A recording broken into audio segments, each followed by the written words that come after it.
If you are new here and don't know anything about Rehumanize International, welcome. We are so happy to have you. We are a human rights organization that defends all life from conception until natural death. And although we are a secular organization, our policies align very closely with the CLE or seamless garment movements within Catholic theology. And we just are advocating for a world without aggressive violence.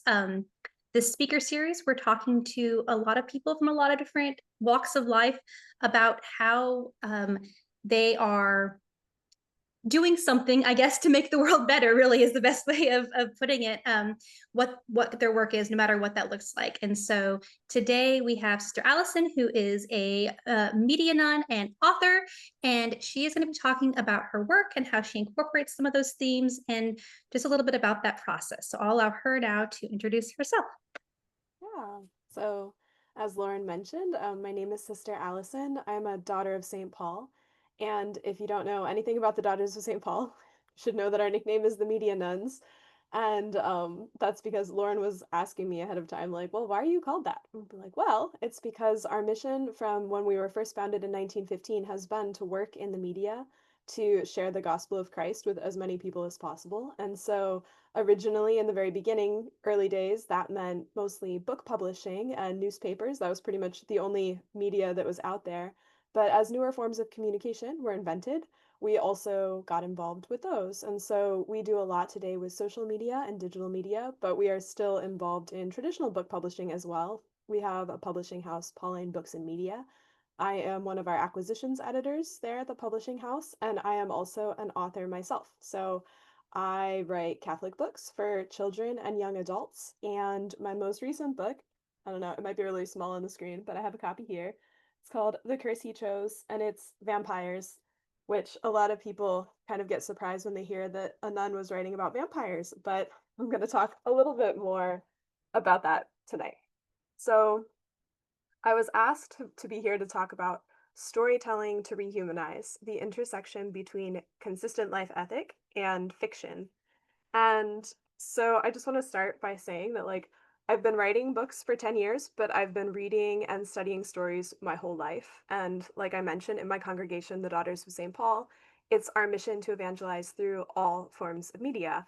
And so we write and we publish books and we do many other things with media, but we don't just do it for like entertainment purposes. We're trying to help people find God in their lives and become more fully themselves, more fully human. And so, our kind of underlying philosophy behind that is that we believe that God has given us the media, these powerful tools of communication for good purposes. And even though there's a lot of people in our world today who kind of twist that or abuse the media in different ways, we believe that media has the underlying potential to be a vehicle for truth and goodness. And that is especially true for mediums that involve storytelling. So, another reason why I'm talking about this tonight is that I'm currently finishing up an MFA in creative writing at LaSalle University. And one of the main things that I'm studying in my program that I'm particularly interested in is focusing on the power of storytelling to effectively share truth with readers. And so before I get into like specifically talking about how you can do that with consistent life ethic, I just want to lay a little more groundwork about the power of stories as vehicles for truth.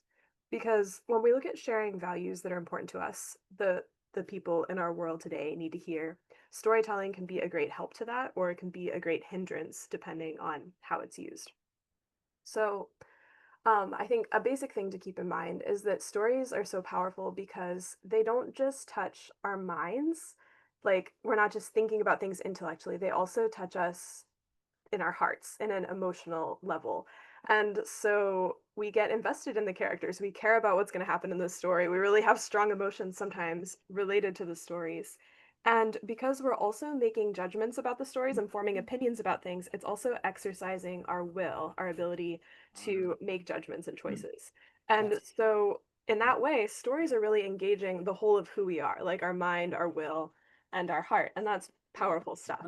And C.S. Lewis talks about the power of some stories to let us experience things that we've never experienced before. Like it's kind of like experiencing it vicariously through the story in such a way that the story isn't just commenting on real life, it's in a very real sense adding to our real life. And T.S. Eliot talks about how fiction has the power to shape us and how we see the world and how we perceive things, for better or for worse, to such an extent that it can even start to influence our behavior and the way we make choices. So that's something also to keep in mind that like these aren't just something that's staying at an entertainment level. Like it can actually change who we are and how we interact with the world. And I think fiction that is different from our own circumstances, which is most fiction, it can let us see issues in a new light with fresh eyes. And that's something that J.R.R. Tolkien, who I love so much, loves to talk about the power of stories to have the function of recovery, helping us to recover clear vision about the world, to see through to the deeper realities of things. And so, in that way, stories can actually become a way of overcoming our biases and false dichotomies. They can help us form new associations with things that maybe we had negative associations with before or positive associations with. They can help us develop empathy and an ability to listen to people who are different from us. And they can also help us find common ground on which to dialogue and discuss issues from a new angle. And so stories are very powerful. And all of this power behind stories matters a lot for both authors of stories and readers of stories because every story has a message, a set of values, or a way of seeing the world that it's communicating to the readers. And the more convincing and immersive the story, the more powerful that pull is going to be. So, as readers and consumers of stories in all different kinds of mediums, but I'm talking about books especially tonight, we have to be thoughtful and intentional about how we engage with these stories. So we might want to ask ourselves, like, what truths does this story contain and what truths does it distort? Of the values being proposed, which ones do I want to adopt? Which ones challenge my beliefs in a healthy way that leads to deeper growth and movement towards the truth and towards empathy? And which values am I seeing here that I want to reject or that I want to engage with in a more critical sense? And all of that's not to say that you should only read books that you 100% agree with. It's actually really good to read things by people who think very differently than you or have different opinions than you. But if there are things in a story that you don't agree with, it can be really helpful to think about how or why you don't agree with them, because that can be a great exercise in strengthening and understanding your own reasons for holding other values. And sometimes seeing the opposite of what you believe play out, or the dark side of what you're kind of like fighting against, can help give you a renewed motivation or drive to have that importance of what you're doing in promoting other values. And so this is something that I think is especially vital when it comes to the values we hold that are more countercultural or not believed in by society at large, which in a lot of ways is consistent life ethic, because authors are more likely to create narratives that reflect the mainstream values of the world around them. And so, in that way, they can kind of intentionally or not end up romanticizing or idealizing false ways of looking at the world. And sometimes that romanticization can be very attractive or very hard to detect. Um, because we have to remember that these distorted values or worldviews might not be like surface level in the story, like, this is a book about this, or you should believe this.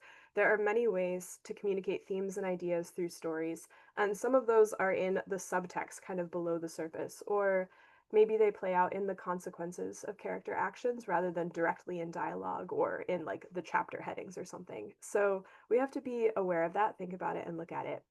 And to kind of illustrate what I'm talking about, I want to use an example from a book I just finished reading for school, which is a young adult novel called Six of Crows by Leigh Bardugo, which has become extremely popular in among many young adults and was also adapted into a Netflix show. And it takes place in a fantasy universe, and there are some fantasy religions that are practiced. And I was struck by how there are two main characters that actually have a faith life, like they believe in like these larger powers, and this is mostly portrayed through their personal private practices. And that is already like a lot more than you see in normal YA books, like some kind of practice of faith. But I was also noticing that whenever there were depictions of more organized religious belief, they were pretty like one-dimensionally negative, where religion was being presented as a tool wielded by powerful people who had hypocritical agendas and were manipulating other people. And so, like, those themes about religion were not at all the main point of the book. Like, it was a very well written book, it was very enjoyable for many other reasons. But I was noticing that underlying mindset towards religion kind of present through the story. And I was thinking about how, like, well, if you weren't being careful or thinking about that critically, you as a reader could very easily walk away with an increased suspicion of outward expressions of faith and organized religion in real life because of kind of that attitude that was present throughout the book in a very subtle way. So it's something for us to keep in mind as we're taking in stories as well as when we're crafting them. And one countercultural area that most stories have to reckon with is consistent life ethic. And that is because stories touch on life and death issues all the time. You're always going to have characters that talk about how they see the world, how they see other people, how they treat other human beings. So I think pretty much every story touches on consistent life ethic in some way, for better or for worse, but it might be more or less obvious. So you have some books where it's pretty much at the forefront. Like you could think about issues novels, like a novel about a teen trying to decide whether or not to get an abortion. Like that would be like a very front and center. This is a book about this life topic. Um, Life issues can be moved to more imaginative settings, like sci-fi or fantasy, which I love. There's another book series that I'm thinking of, the Scythe books by Neil Shusterman, that take place in a futuristic world where natural death has been scientifically solved. And so Schusterman has to imagine a society where death is intentionally inflicted on others because natural death is no longer a reality. And so that's something where it's like, well, right away, you've got tons of potential to talk about that in this sci fi setting that he created. Um, or it might be something that's more tangential to the overall story. Like it could even just be in a character's attitude towards people who are less fortunate than them, or how a family deals with a grandmother's terminal diagnosis in the midst of a larger conflict. Or if you think of like an action book or something, maybe in an action scene, it's like, okay, what happens to the small fry bad guys when they're defeated? Do they get knocked out or are they being killed? Like all of those say something about the the attitudes that the author has and the worldview they're presenting towards different life issues and the value of human life. And so, oh, sorry, let me stop and drink some water. I just go, and then I get really thirsty. So, one second. So, everything I've said so far applies to readers as well as authors. But I think that if you are an author, if you are someone who's actually creating stories and sharing them with others, it is especially important to keep these underlying values and the power of storytelling in mind because that power to touch people's hearts as well as their minds is a huge responsibility. And we have to be taking that seriously, especially if part of why we're storytelling is to share a consistent life ethic with people in a way that they might be more open to receiving than if you're just straight out showing them the facts or if they're reading an article about it. You can kind of reach people in a different way through a story and maybe move them when they wouldn't have otherwise been moved. So now I just want to share a few more practical tips about how to take the power of storytelling seriously and create stories that can be powerful vehicles of truth, whatever truth you're trying to share, but especially with consistent life ethic. And my number one advice to start out with is to examine the attitude that you have towards your readers. Do not look down on your readers. Do not treat them like I have this wisdom that they are deprived of, and I am bestowing it upon them because I am awesome and perfect and have everything together. Like it is much better to engage with your readers as equals, engage them on equal footing, respecting that they are coming at the themes that you're presenting and the issues that you're presenting with their own experience. They're on their own journeys. They have their own beliefs already that they hold for different reasons, and they should be given the space to grapple with your story and make their own meaning from it as well. And so that's a way of respecting the free choice and dignity of the human person, not just inside your story, but outside of it as you engage with the readers. And that doesn't mean that you're not going to try your hardest to present the truth to your readers as fully as you're able to. But when you're really respecting the intelligence and dignity of your readers, that ensures that you're not just preaching at them or trying to manipulate them into believing exactly what you believe in exactly the way that you believe it. Instead, it's really showing that you have their best interest at heart and you're giving them the space to take in your story, to grapple with it, and then to integrate it into their own lives. And that kind of space to grapple with something and make it their own sticks much better and much longer than any amount of preaching that you can do in a story. The next tip that I would give is that if you want your stories to be effective vehicles of truth, you need to provide readers with a good story, one that is well written and not just dressing up an agenda with some characters and a setting. I love this quote from Flannery O'Connor. She's very feisty when she talks about writing. She says, "It is the nature of fiction not to be good for much unless it is good in itself." And so basically, what that comes down to is that you can have the best intentions in the world as far as sharing a consistent life ethic with others. But if your pacing drags and your characters are flat or your plot is boring, no one's going to care. You're not going to do justice to the truths that your story contains, and you're going to lose the trust and engagement of your readers, which can be really hard to earn back. So, practically speaking, what does that mean? It means don't skimp on learning and practicing the craft elements of writing, of really learning how to write, of practicing, of revising, of getting feedback, of like going through the whole writing process and taking that very seriously. Because you have to be a good writer to pull this off, especially if you're sharing values with people that they might not be super open to already. Like, it has to be a good story and be good in every other way. And that takes a lot of work. So be willing to put in that work and keep trying and keep improving and keep realizing that you're on a journey with your writing too. Like, I'm not a perfect writer. When you guys asked me to talk about this tonight, I'm like, there are so many people who know way more about writing and way more about consistent life ethic than I do. Like, I'm very humbled, but I know that we're all on a journey to becoming better writers together, and there's always more to learn. So keep that kind of humble attitude of like, okay, what else? How can I keep moving forward on this journey? And I think another aspect of it is not worrying too much initially about the messages and values and themes that you want to include when you're writing your first draft. You should be focusing instead, in my opinion, on the story and on the characters' journeys and trusting that your worldview and your values are going to come through in everything that you write, whether or not you're explicitly addressing the issue. Um, because a lot of times, like I struggle with this too. I think like, oh, I want this to be perfect the first time. I want to get all of these deeper themes and symbols and everything in there. But a lot of times that type of layered work is actually developed most powerfully during revision, not during the first few drafts.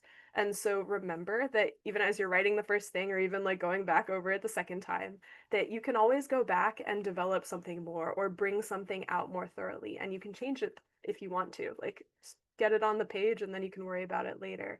And if you kind of struggle with the opposite problem, where you are like, no, I'm going to put every single pro life value that I have on the page, it will be there, it's all there, it's great, then that means that during a revision, you have the opportunity to go back and see, okay, does this really organically fit in the story? Am I being too preachy, too on the nose? Are there ways that I could make this more subtle or more powerful or more nuanced in different ways? And you can revise there too.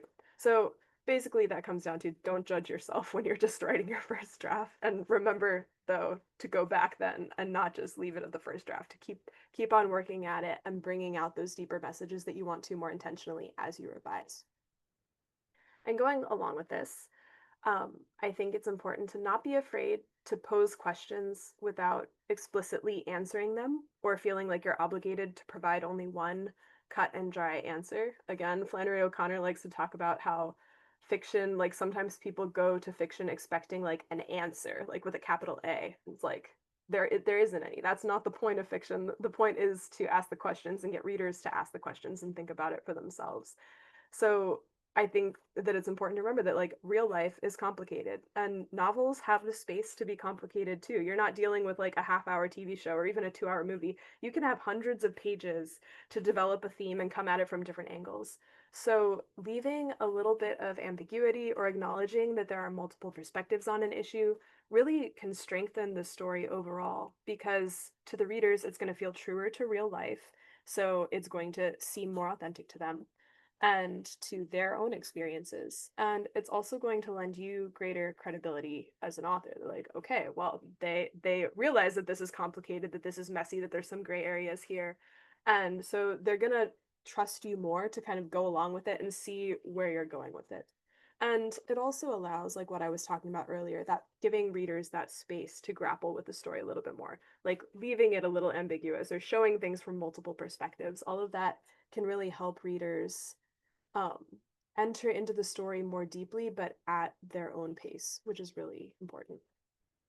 And all that being said, if you want a book that addresses consistent life ethic in a very powerful, direct way, which is also wonderful, I think that it's a good place to start by centering your story around a premise that is going to inevitably make your characters run into some difficult choices related to life and death issues. So you can do that by choosing a setting or doing your world building in such a way that those things can't be ignored. So like the Scythe books that I mentioned earlier, it's like, yeah, in a world where the whole point is that they have defeated natural death and now they only have unnatural death, you're not going to get away from talking about who gets to live and die. Like it's baked into the story the way that it's kind of woven together. And this is something that you can also think about with your characters as you're developing them, their personal journeys, their fears and desires. You can tie that character growth and those deeper drives that they have or those deeper fears that they have into things that are related to life and death in various ways or to the dignity of the human person. And I would say that weaving consistent life ethic conundrums into your story in that way, into your world and your characters, that it's part of the story, it's going to make those themes more integral and more organic for your readers.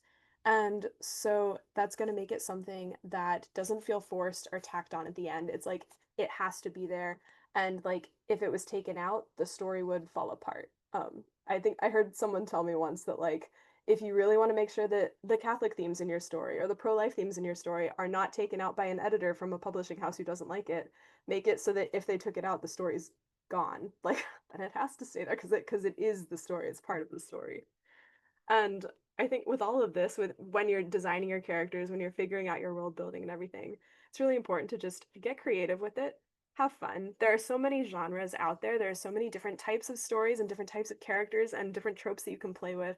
And I think that there's a lot of untapped potential for unique intersections with consistent life ethic that are going to appeal to readers and offer something fresh to the conversation. So just be creative and experiment and play with it and see what happens.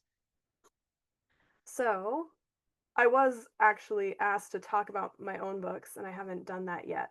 So we're gonna pivot just a little bit now. I love teaching writing topics to people, so thank you for indulging me in that. But all of the things that I've mentioned so far are things that are related to how I personally write stories as well.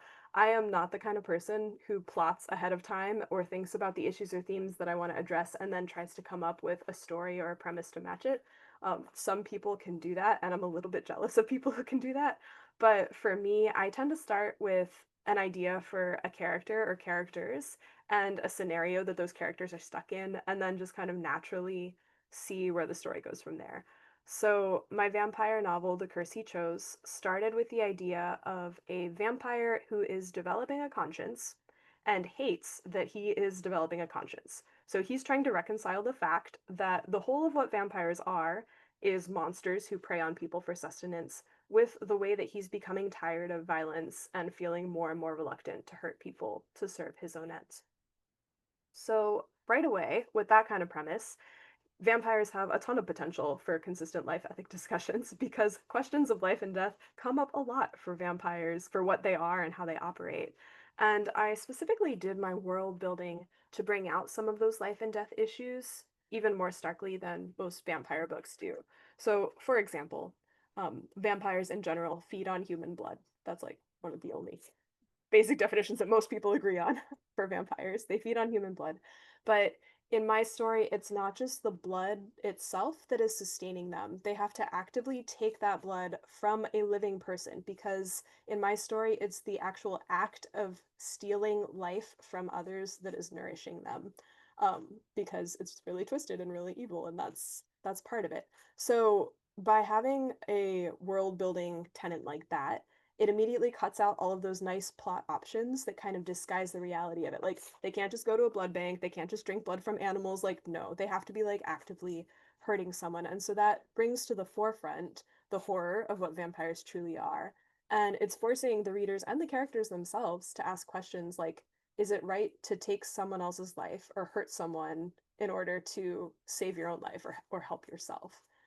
And another way that this plays out is that in my story, the vampires are still technically human. Like, they're not another species or demons or anything like that. They are humans who have embraced evil and rejected their humanity as far as they are possibly able to, so that they are like the most twisted, depraved humans that you could ever imagine. But fundamentally, like underneath all that, they are still human. They still have human souls. And so that raises some interesting moral conundrums of if it's really right to kill a vampire. And that's something that the main characters have to grapple with.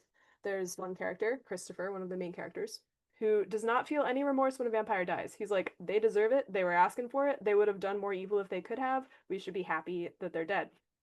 But the narrator character, Elizabeth, has a very different point of view. She gets really upset when a vampire dies because once they're dead, there's no possibility for them to change for the better, to convert. And she's thinking about it from the perspective of what's going to happen to their souls after they're dead, like after they've done all of these evil things and embraced so much evil. And so she feels pity even for the most despicable vampire characters because she's able to recognize on a deeper level that common humanity that they share and wish so much that they would have made different choices in their life and not ended up where they did. And so that topic is something that readers will not have to directly deal with in their life because vampires are not real. But it does force them to consider questions like, does anyone deserve to die? And who gets to decide that? And can you ever lose your human dignity based on what you've done? And so, by showing humanity at its absolute worst through these vampire characters and then posing those kinds of questions, it challenges readers to consider whether they truly believe all people are created equal, and it forces them to consider if they personally are truly desiring the good of others, even people who are really bad, like bad to them personally or bad like on a worldwide level. And these are hard questions, which is why in the curse he chose, there are multiple characters who have different takes on this and who over time have their assumptions and belief challenged and developed in different ways. And so maybe readers start out agreeing with Christopher, who thinks that vampires deserve to die for what they've done. But if you look at Christopher's own personal attitudes towards himself, he also hates himself for the mistakes that he's made and what he's done in the past. And he has a really hard time accepting mercy and forgiveness and moving on. And sometimes, no spoilers, but that manifests in pretty self destructive tendencies that also end up hurting the people around him. So, even though some readers might come into it thinking that Christopher has a point about hating vampires and wanting them to be dead, you see how that mentality plays out across the board in other areas of his life, and you see that it's not a good thing.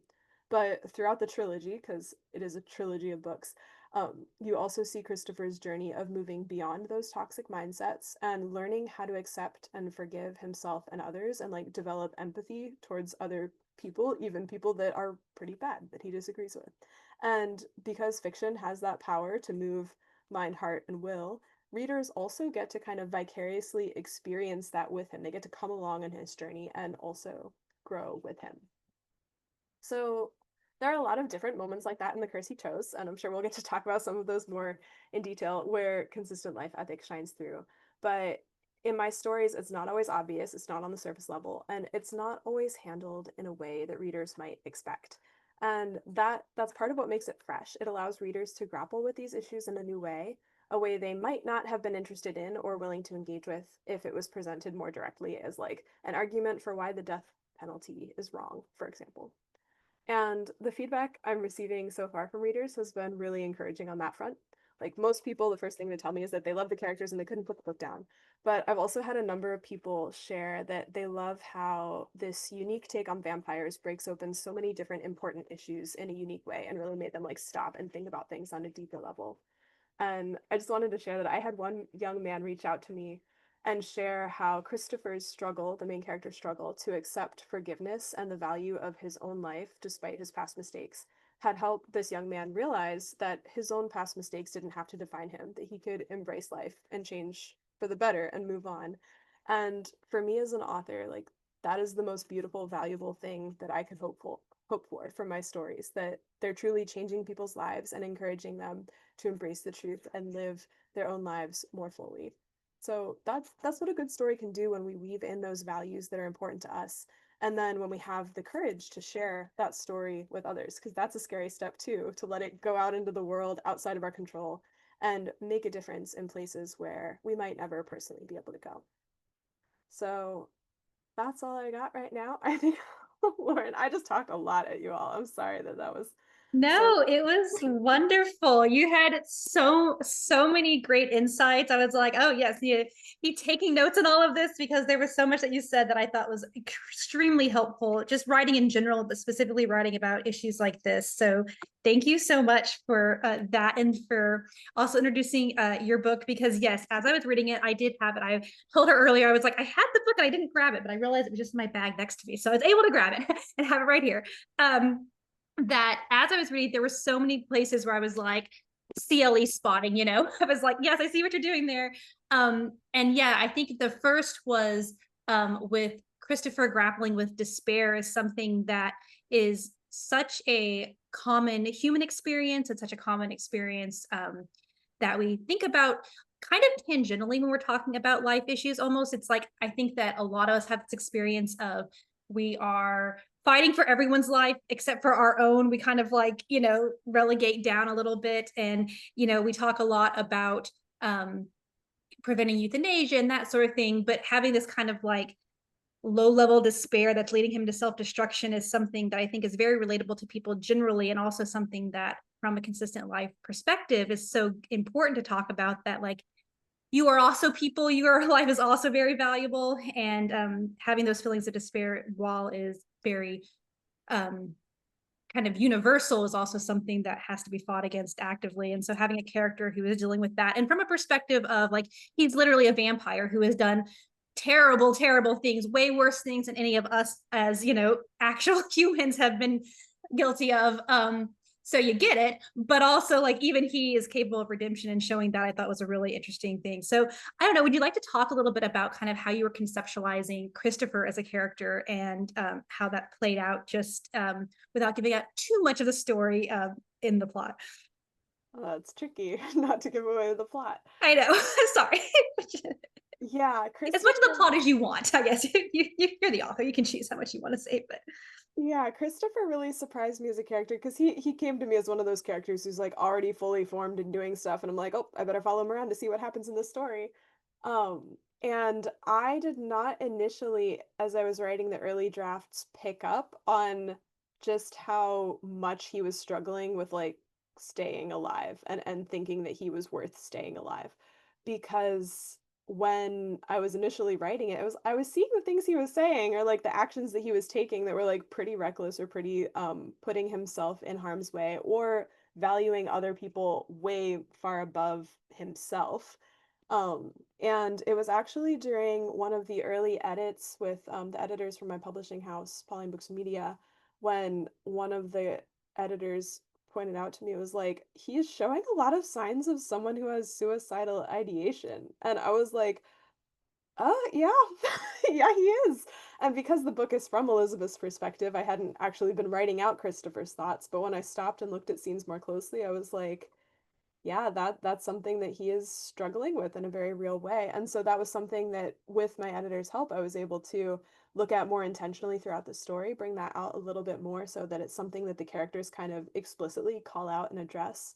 And then we also had a mental health professional like review it, like the manuscript before it went to print, and offer some advice so that if anyone reading it was also struggling with similar issues or had someone in their life who was struggling with similar issues, they might kind of learn a little bit more about like how to deal with it in a healthy way. And we also included in the back some like I forget what it's called. Like kind of like a call out just like, hey, if you're struggling right now mentally, like there is help for you. Like here are some resources that you can go to. Which I felt was really important because readers have no problems with vampires, probably, but a lot of them have struggled with or are struggling with really hard things, and life can be really heavy sometimes. And so I wanted them to have real life recourse of like, okay, well, if you don't have an Elizabeth in your life to talk you out of it, or if you don't have a priest that you can go to for spiritual direction when something like this starts happening, that you know that there are people out there who want to help you and you kind of know how to get there with that.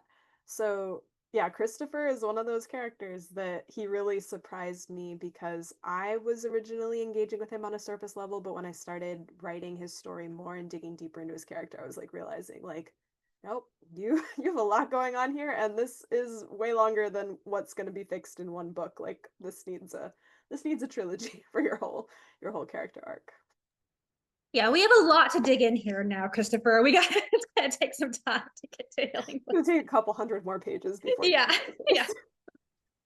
And then I feel like Elizabeth came at it more from a perspective of maybe, you know, the reader would be more comfortable. And some, I guess if you're looking at your ideal reader, when I was reading it, I was like, if I was trying to picture who would really identify with Elizabeth as this character, I was thinking like, you know, young Catholic women, young Catholic girls. I think there are a lot of things that Elizabeth is going through. I mean, obviously there are some things like I very earlier spoiler alert, like she lost her mom, you know, very young, and so she's dealing with that. That's unique. But a lot of the things she's going through are things that I think a lot of, you know, young people are facing, like concerned about the future and, you know, like financial concerns and just coming of age and friends moving away and things like that that are very accessible, and then of course thrown into vampires, right, which is very not so much. But I thought what was interesting that you did was kind of talking back how the book you referenced earlier was showing religion in a way where private religion was one thing but a public religion was sort of treated differently as a negative. But for Elizabeth, her faith is both very personally meaningful to her, but also the larger structure plays a big role in how she's able to process all of that. So you want to talk a little bit about how you um, were thinking about that and how you structured it so that the, you know, Catholic element of the book is actually, I saw someone describe it as like, this is the Catholic vampire book we were all waiting for. But so yeah, just like want to talk a little bit about that as well. Yeah, in earlier when I was giving my presentation and talking about how important it is to make sure that if you're going to include different themes and stuff, they're woven in organically into the story, into the setting, into the characters and their lives. I was applying that to like life issues, but I use the same principles when discussing like the faith aspects and the religion aspects. That Elizabeth is a practicing Catholic and she has found a home in her Catholic community, like her local parish, that she and her sister, her older sister that she lives with, like that kind of became their family after their mom died. And so that's something that, like, yeah, obviously, because that's important to her, she turns to that and she relies on that when everything in her life starts going crazy. And I think also because vampires have that unique potential also of being like a metaphysical problem that people are like, okay, time to call a priest. There's an undead thing running around. Like it also kind of provides another reason why she would want to go talk to somebody who might know more about it. But for me, the inward and outward portrayals of religion and faith are both so important because um like I mentioned Six of Crows that has like the inward portrayals of faith and is a little bit lacking in the outward department.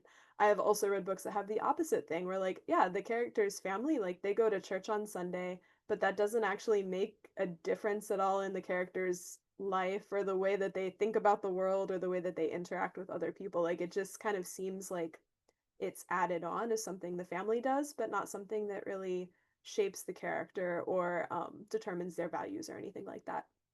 So I wanted to show both sides of that, and I wanted to show an active relationship with God. Because another thing that another pet peeve of mine in stories is that when faith is important or they pray and stuff, but like there isn't really you don't really feel the presence of grace or a sense that God is actually active and doing something in the story. Not taking over the story and it just being all about how God saved the day at the end, but realizing that like, okay, I believe that God is real and does stuff and he didn't just create the world and then step back and leave us all alone. He is with us. He's closer to us than we are to him ourselves, and I wanted that to be in my story as well. And to me, that was one of the most important things about writing this book, that like Elizabeth and Christopher in different ways both actually have experiences of God throughout the story. And that is something that I have gotten feedback from many readers who are like, this book sent me to chapel, or like, I actually need to talk to God about my life too. Like, this made me realize that like I can be honest with God. I can share like my negative as well as my positive emotions with God and he'll understand, or he'll never abandon me.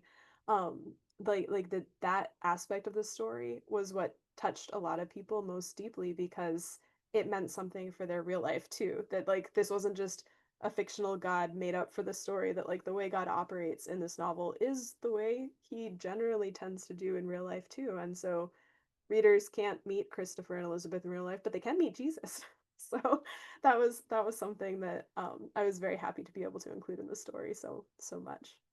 Yeah, I think that it was a very strong element of the story was how important not just faith, but also like you said, literally like God was a bit of a character in the story. Like there was, some prayer and answer and happening like that, which makes an interesting situation of where times when there was like a hopeless element, you have kind of like that catastrophe happening to pull it out of it again. And I thought that was really good. And then I guess to kind of go back to more of the consistent life themes. And I know you touched on this already, but I thought it was really interesting how Elizabeth specifically was conceptualizing uh, if the vampires in the story, outside of Christopher, who was obviously like, trying to like, kind of come on this redemptive path, but the ones that were really not on that redemptive path right now, they were still really, fully in their evil.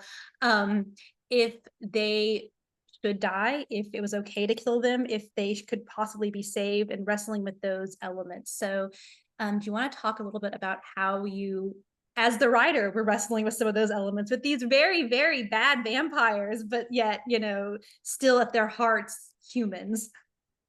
Yeah, it was very difficult to figure out ways because like, okay, I will just say as an author, one of the easiest plot fixes is just kill them off and then you don't have to worry about it anymore. But killing all your characters is not necessarily the most satisfying way to deal with the story. And also, how does it happen? Like, if you're gonna have a character kill somebody, to me, like that's a big deal. Like that says something a lot about the character. So I wrote this story a little bit because of grappling myself with these types of questions about like, what do you do in the face of evil that's really bad and really strong, but fighting against it with its own weapons doesn't do anything. Like that you need a different strategy, but it seems like if you just turn around and love your enemies and try to forgive them, then they eat you, and that's bad too. So like, what do you do in those situations? And so I think throughout the books, that is something that the characters are trying to deal with. And you see in different ways how, okay, hold on, no spoilers, how they are not trying to hurt the vampire characters. Like they're trying to protect themselves, they're trying to protect other people, but their intention is not to kill the other vampires. And there are some things that are damaging to vampires that are very natural, like good things. Like the name of Jesus will kill a vampire in some circumstances, and that's not like because it's a terrible weapon or anything. It's because it's so holy, so good, and God's power is so infused in the name of Jesus that a vampire who has embraced that much evil like can't tolerate its presence. So I'm kind of rambling. Sorry about that, but it is. I think it's something that because it's a trilogy, I'm able to approach in like a lot of different ways throughout the story and kind of deal with that question of like, well, if Christopher is changing as a vampire, they could all potentially change, but will they, or are they showing signs of that? Do they have any intention to actually make that journey? And there's one character that I'm excited for everybody to get to know better in books 2 and 3. But he's called the Shadow, and he is a vampire who is very much like a loose cannon kind of character. Like if you think about it, his like moral alignment would be like chaotic neutral kind of thing, like very invested in himself. And I think that he was a really fun example of me for me of a vampire who is very different from Christopher, like is not morally principled the way that Christopher is, but still sometimes ends up doing the right thing, but not for the right reasons, or maybe for the right reasons. No one really knows what his reasons are. So that was something that I was able to kind of play around with too, and that you will get to see developed more in the later books when it comes to those questions of like, what do you do with an evil vampire? Are they straight out evil? How do we handle this? So I don't know. Maybe I didn't do it in the best way. If you guys read the later books and are like, well, that was bad, send me a letter about it and I will respond. That would be like the saddest possible outcome. Two books later, like, I attended your talk, and yeah, sorry, I just am not happy about the way this vampire played out. I will tell you all, spoiler alert, in the first book, it is all handled very well. And it's very interesting how those questions are asked and not entirely answered, but suggested around. So I think you will all enjoy that.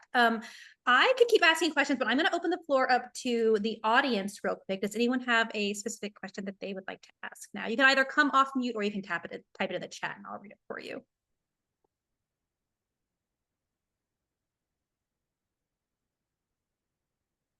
Hello, I have a question. Okay, go ahead, Rosalind. Or you want to go with other people first? No, you can go ahead, Rosalind. I'll have Alex put his into the chat right now. So go ahead, you ask yours now.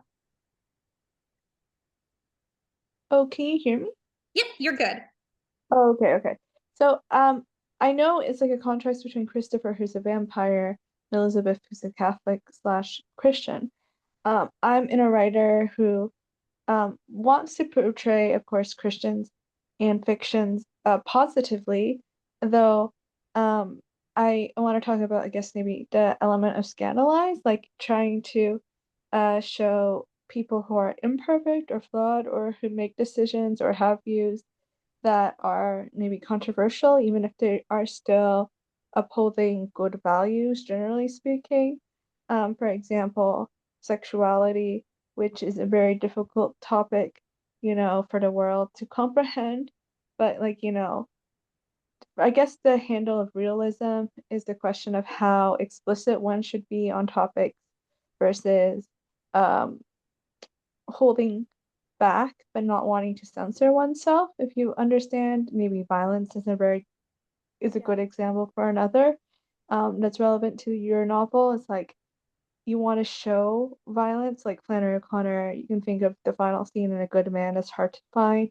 It's a very graphic scene at the end, but it's very powerful. But some people, depending on their taste, may find it too much, if you understand. So, what are your thoughts? Because I don't want to write Christian stories that are cliches, but at the Yeah. same time, I don't want to, like, scandalize. Yeah. I could talk about this for another hour. It's something I think about a lot. I think that something that is important to keep in mind is the audience that you're writing to. Like, who is the story for, and what are their sensibilities like, and what is going to be the most effective way to communicate with them? Because everybody does have different tastes and tolerances and moral compasses. And you're not going to make everybody happy with what you write, no matter what you write. So, like, don't even worry about trying to do that. But at the same time, it is important to keep your audience in mind. I think about that a lot because I'm writing for YA, which is teenagers and young adults, not fully formed, mature adults who have a handle on everything in their lives. So, like, I might have treated mental health topics differently if I was writing adult fiction rather than YA fiction.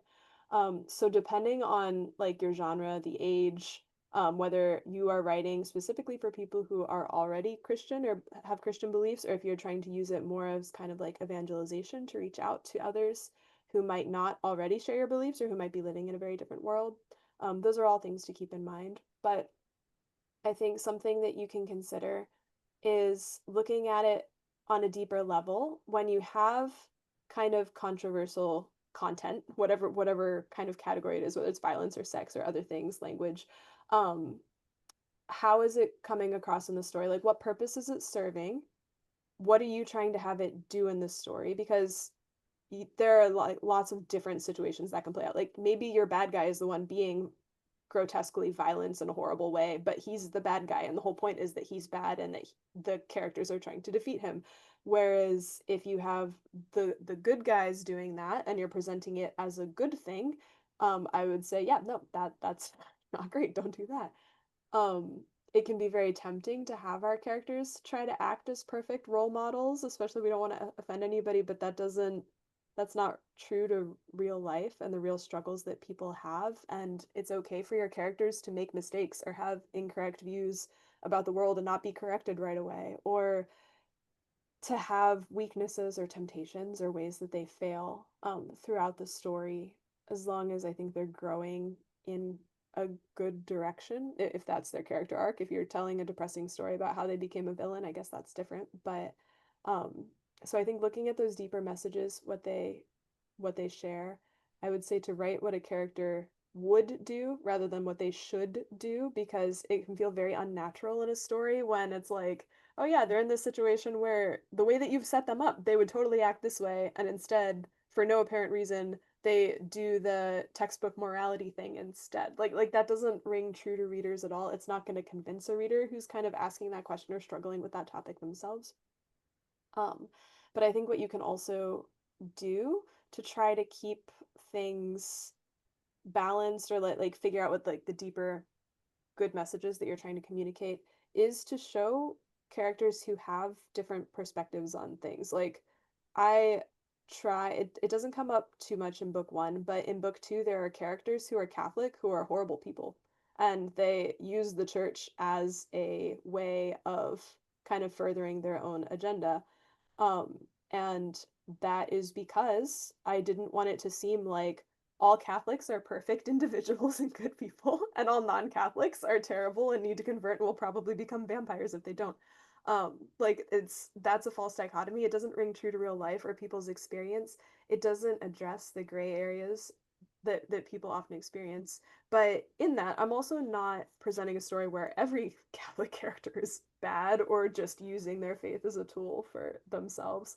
So, like, you can present different characters on different sides of the moral spectrums and different um, ways that that affects them, and think about their overall journeys. Like, what is their overall arc communicating to readers, not just what they do in this one isolated moment or this one low point or this one moment of weakness or whatever. Um, yeah, sorry, that was a lot. Did that help answer it? Actually, I think it because it's funny because I'm writing right now as novels as manuscripts, and I do have that complexity in my characters, but it's more of like standing firm, I guess, later on when you get to the editing slash publishing phase, Yeah. of knowing that if somebody says like this is a horrible book because, for example, one of my characters, she is very Christian all throughout, but she, as you said, grows towards maturity because she's only 19 at the beginning, which is like freshman in college. But in her freshman year, she does, for example, have a relationship and she makes mistakes in that explicitly. Um, but Yeah. I didn't want to just say that all Christians are like these, like, perfect, virginal, chaste people who never think anything scandalous or do anything that is questionable. And it's the irony of ironies is because at the beginning of the book, she thinks herself as a very good Christian, a very pious person who would never do the things that she ends up doing. So Yeah. she has to be more mature in that way. Yeah, and I think there's also a dimension of like how much do you actually show on the page, or how much detail do you go into? And there's a lot that you can do, and this depends also on the publishing house that you're working with, like what their readers expect or what standards they have. Like in my books published by nuns, like I'm never going to put curse words in those books. Like it's like we're not going to do that. If I tried to do it, it would get edited out anyway.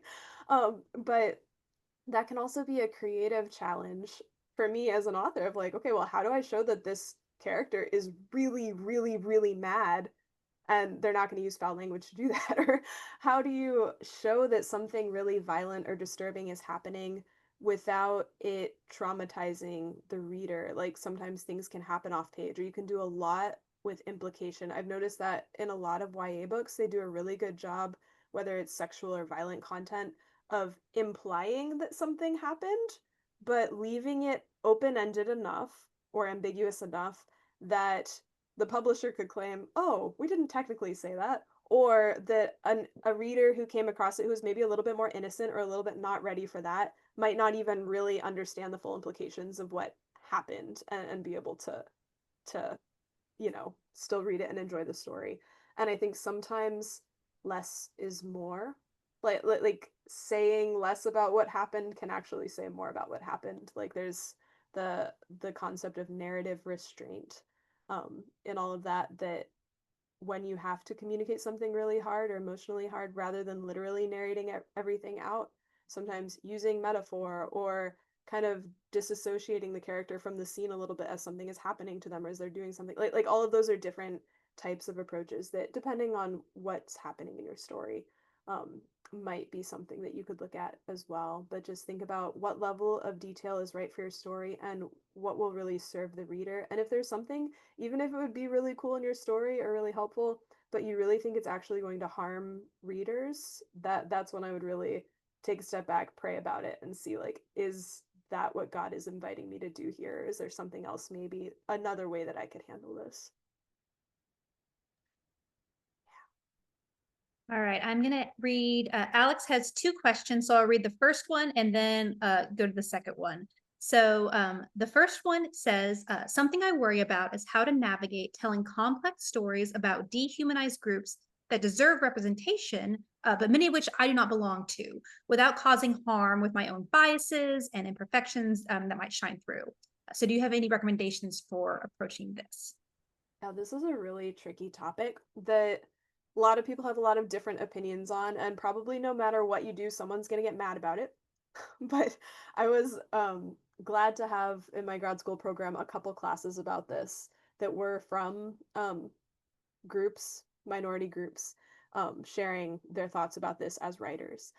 And they had a couple of recommendations. One of them was to really do your research well and thoroughly, like even more so than you might do if you actually belonged to that group, because you don't want to be depicting things in a stereotypical way or in a one-dimensional way at all. And kind of going along with that is that if there's any way that you can have some type of personal connection or actual lived experience with the group, or with that kind of setting or environment, like, to do it. So like rather than just reading an article about something or watching a documentary about something, if you can actually find someone and meet them and be like, hey, I'm trying to write a story that has this type of storyline in it, and would you be willing to talk with me about it, or like, can I run some things past you? And to that end, you can also have beta readers look at it, like from the target audience, or expert reviewers kind of coming at it from that angle, and maybe not just one, but you would want to get multiple people, not to read it right away, because you want to make sure that it's well written and kind of in the state that you've made as good as you can given the amount of information that you have or the research that you did. But just get feedback from them, not only to see if you're technically correct about the way that you presented things, but also when it comes to like cultural attitudes towards things, like emotional reactions of like, how does this read to you? Because certain things that you might not even think of might be kind of triggering or cause offense or in different ways. Another thing that they recommended was don't write about something that is too far beyond what you can actually really well experience or well research and write about. If there is some kind of personal connection that you can have with a group, even if it's something more distant, like, oh, my second cousin has this disability, or in my ancestry a long time back there was this, or whatever it is. If it's something that you have some type of personal connection to, a lot of times it's going to be easier for you to write about that, or to find a real life analog that kind of matches that experience in your own life, even if you are not technically part of the group. So, those are all things to keep in mind. But um, I did have several people in that class tell me that like because I kind of asked that question too. One of my picture books is about a little boy who's on the autism spectrum, and I do not have autism. No one in my immediate family has autism, and so I was kind of asking that question of like, well, is it better for me not to tell those stories, but there isn't a lot of Catholic books out there. Like it doesn't seem like people who actually have this are writing these kind of stories, and I really feel inspired to do this. And several people in that class from minority culture said, please tell the stories. Like please speak up with us and for us because yes, we want to tell those stories, but you telling that story is not going to make it less possible for me to tell that story too. Like the more awareness and more intention behind that, especially when you did your due diligence and your research, you are presenting it in a nuanced way, you are trying to be tactful and respectful of the group and ultimately doing something good for them and surrounding them. That is something that they appreciate because if we only write about the things that we directly know and experience, we're gonna have a lot of really boring books that are just about our 9 to 5 office jobs and not very interesting. So all of fiction is kind of imagining ourselves differently than we are, but just do it carefully when you're doing that type of representation. Yeah, thank you for that answer, because I think that is something that, I mean, really, anytime you are writing anything, you run into that. Maybe not into as much extremes as when you're like specifically trying to tell about a specific group, but just any story, you have to put yourself outside of your direct perspective a little bit. And so being mindful Yeah. about it in those ways, I think is really helpful. No, like I've never been a man before, but Yeah. I write for Christopher all the time, and it's like, well, I'm just giving it my best shot. But if a guy was reading the story and was like, "Hey, you keep doing this thing that guys don't really do," like, then I would probably consider editing it or like looking at that differently. Yeah. Like, okay, and then the second question from Alex is about, he says, as someone who runs tabletop RPGs for free friends, these thoughts about power of stories and way to use them effectively, responsibly is super helpful. How would you adapt your advice to someone writing a story in a traditional form, like a book, movie, show, etc., for someone using a more interactive form, like video games, RPGs? For example, when I run a game of D&D, I consider myself a collaborator more than an author because I can't always predict how the dice will fall or how my fellow players will respond to the situations that are put in front of them. So, how should the difference in form influence our approach to incorporating themes like consistent life ethic? I love this question. It's so cool. Um, I also played a lot of D&D before I entered the convent, and I still make up tabletop role-playing games for the sisters sometimes for us to do in community. So I have a lot of fun with that. But one of the things that you touched on there is that, like, yeah, you're not in a strictly author role because it's more collaborative storytelling. Like, the dice have a say, but so do the other players, and so does whatever rule system you're using.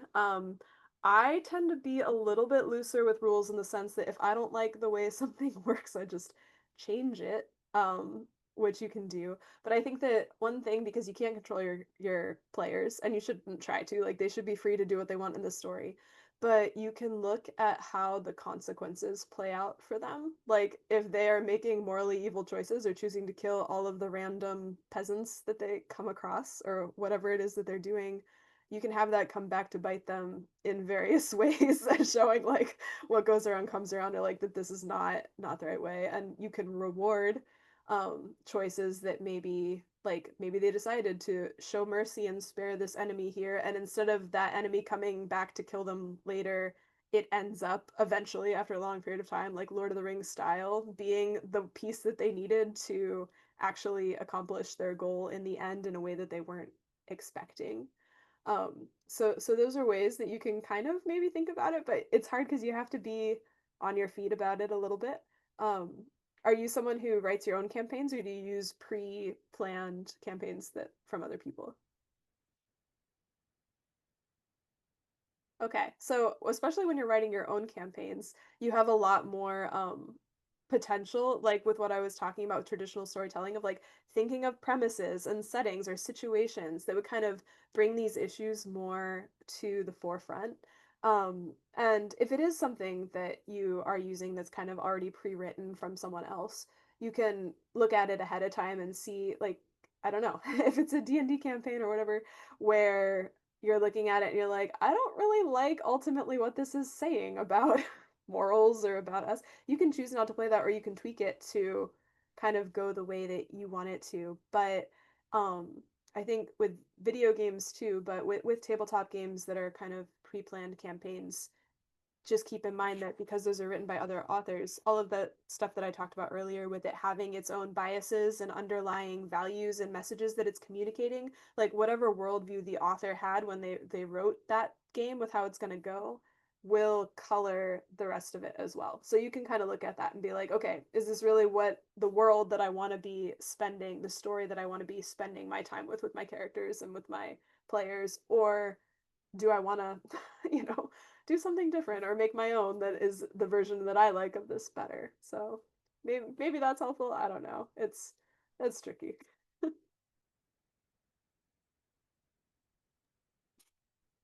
Yeah, I agree. I think it was super helpful as well. So I'll wrap it up with one final question. And I'm sure like you've been so wonderful and I could talk to you for much, much longer, but we want to be respectful of everyone's time. But we talk about, culture of life, the culture of death, and how we can build more towards a culture of life through literature. So are beyond your own works, beyond your own books, do you have any other authors who you would recommend, storytellers who you think are doing a really good job in this that people in this group might find particularly uplifting? Hmm. I don't know if uplifting is the right word for it, Yeah, I but was gonna say uplifting in a we're having, the culture of life is being furthered, not necessarily we'll feel good after we read this book. yeah, I mostly read kids books and young adult books, I have to confess. I don't do a lot of grown-up books because in the publishing house I edit our kids books and I also write them.